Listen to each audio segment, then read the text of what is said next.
एक ऐसी एक्ट्रेस जिसने काफी कम उम्र में बॉलीवुड में अपनी पहचान बनाई।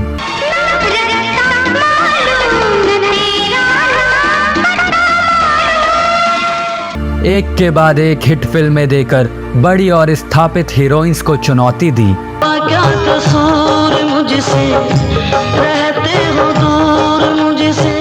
3 साल में 20 फिल्में कर शोहरत पाई, शादी की और सिर्फ 19 साल की उम्र में दुनिया से रुखसत हो गई।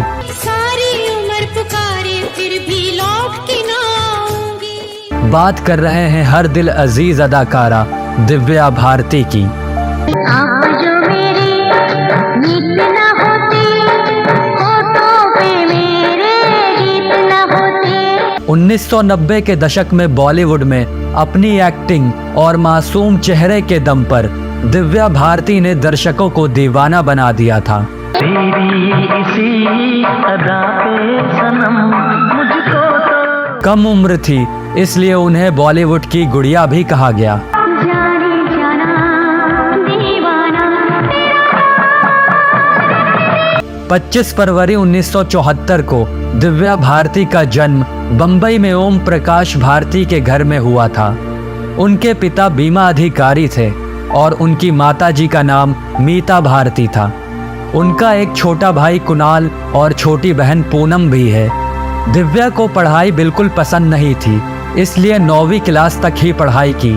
14 साल की उम्र में पढ़ाई छोड़कर मॉडलिंग शुरू कर दी थी दिव्या भारती ने।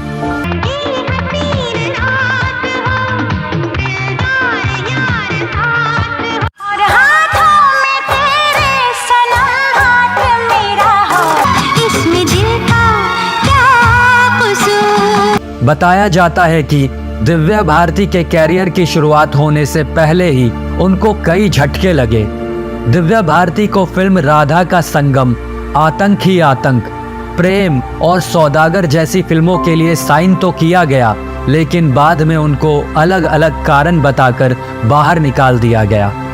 आपको बता दें कि 1988 में रिलीज होने वाली मिथुन चक्रवर्ती की फिल्म गुनाहों का देवता में दिव्या भारती को लिया गया था, लेकिन आखिरी समय में फिल्म में उनके किरदार को बिल्कुल ही ख़त्म कर दिया गया। इसके बाद दूसरा धोखा उन्हें तब मिला जब गोविंदा के भाई कीर्ति कुमार ने दिव्या भारती को राधा का संगम फिल्म का ऑफर दिया और इस फिल्म के लिए दिव्या भारती को अभिनय और नृत्य की पूरी शिक्षा भी दी गई, लेकिन कुछ अनबन की वजह से आखिर में निर्देशक ने जूही चावला को फिल्म में ले लिया था।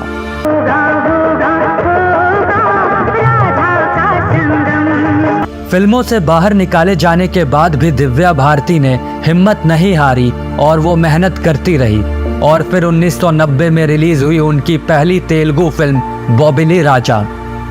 फिल्म बॉबिली राजा सुपरहिट रही और इसने दिव्या को साउथ फिल्म इंडस्ट्री में सुपरस्टार बना दिया।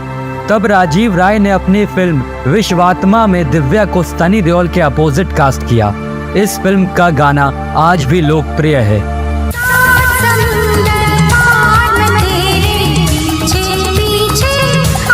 इसी साल रिलीज हुई डेविड धवन की फिल्म शोला और शबनम में दिव्या ने गोविंदा के साथ काम किया। शोला और शबनम उस दौर की सुपरहिट फिल्मों में से एक है। इस फिल्म ने दिव्या के कैरियर में मानो कामयाबी के पहिए लगा दिए। इसी साल दिव्या ने कई फिल्में की, जिनमें दीवाना, जान से प्यारा, दिल आशना है, बलवान, दिल ही तो है, गीत और दुश्मन जमाना शामिल थी। पायलिया हो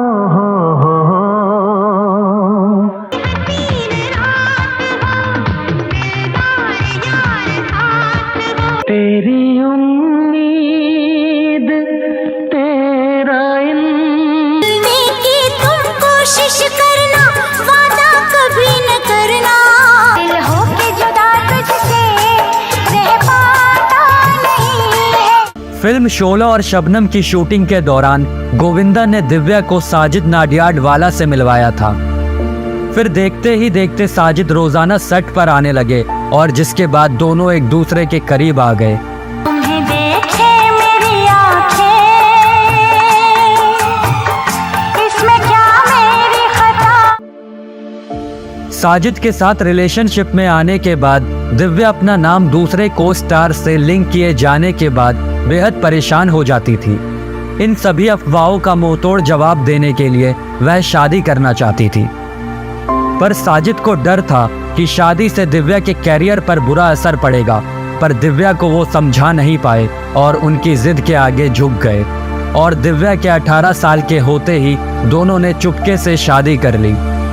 आ गया दिल में तो दिल से ना जाऊंगा।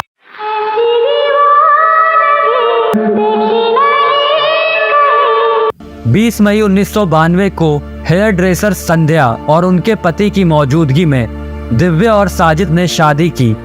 शादी के लिए दिव्या ने इस्लाम धर्म अपनाया और अपना नाम सना रखा और फिर काजी ने दिव्या और साजिद का निकाह करवाया। दिव्या के फिल्मी कैरियर पर कोई असर ना पड़े, इसलिए कुछ समय तक इन दोनों ने अपनी शादी की खबरों को छुपाया भी था। दिव्या भारती ने बहुत ही कम समय में अपनी मेहनत और लगन से वो सब हासिल कर लिया था जिसे पाने में लोगों की पूरी उम्र गुजर जाती है। दिव्या ने अपनी जो जिंदगी बनाई उसे जीने के लिए वो खुद जिंदा ही नहीं रही और अचानक ही इस दुनिया से रुखसत हो गई और अपने चाहने वालों को कई सवालों के साथ मायूस और निराश छोड़ गई। कहा जाता है कि 5 अप्रैल 1993 को दिव्या चेन्नई से शूटिंग कर मुंबई के वर्सोवा में स्थित अपने घर लौटी थी। उन्हें हैदराबाद जाना था, पर पैर में चोट की वजह से शूटिंग टाल दी गई थी। फैशन डिजाइनर नीता लुल्ला अपने पति श्याम लुल्ला के साथ दिव्या के घर पहुंची थी, जहां वो दिव्या की अगली फिल्म के ड्रेसेस उन्हें सिलेक्ट करवाने आई थी। तीनों लिविंग रूम में बैठकर बातें कर रहे थे और बताया जाता है कि इस दौरान वह ड्रिंक भी कर रहे थे। उस समय वहां पर इन तीनों के अलावा दिव्या की नौकरानी अमृता भी मौजूद थी। उसी वक्त दिव्या भारती कमरे की खिड़की की तरफ गई और वहीं से बातें करने लगी। दिव्या के लिविंग रूम में कोई बालकनी नहीं थी, लेकिन इकलौती ऐसी खिड़की थी जिसमें कोई ग्रिल नहीं लगी थी। यह खिड़की पूरी तरह से खुली हुई थी। इसके नीचे पार्किंग की जगह थी जहां अक्सर कई गाड़ियां खड़ी होती थी, हालांकि उस दिन वहां कोई गाड़ी खड़ी नहीं थी। बताया जाता है कि खिड़की के ऊपर बैठने के लिए जब वो बढ़ी तभी अचानक उनका पैर फिसल गया और दिव्या सीधा नीचे जमीन पर जाकर गिरी। 5वें माले से गिरने के कारण दिव्या पूरी तरह खून से लथपथ हो गई थी। उन्हें तुरंत ही कूपर अस्पताल ले जाया गया, लेकिन खून ज्यादा बह जाने की वजह से काफी देर हो गई थी और वहीं अस्पताल के इमरजेंसी वार्ड में दिव्या ने अपनी आखिरी सांसें ली। दिव्या भारती की मौत की खबर ने इंडस्ट्री से लेकर उनके प्रशंसक तक सबको हिलाकर रख दिया था। दिव्या की अचानक मौत के पीछे कई तरह की चर्चाएं हुई। कुछ लोगों ने इसे आत्महत्या तो किसी ने इसे हत्या करार दिया। फिलहाल कई सालों तक जांच करने के बाद भी जब पुलिस किसी नतीजे पर नहीं पहुंच पाई तो 1998 में केस को बंद कर दिया गया। हालांकि आज तक नहीं पता चला कि आखिर उनकी मौत हत्या थी, आत्महत्या या महज एक दुर्घटना।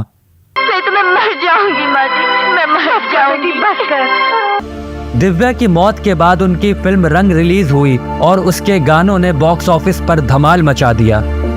देखे मेरी आँखें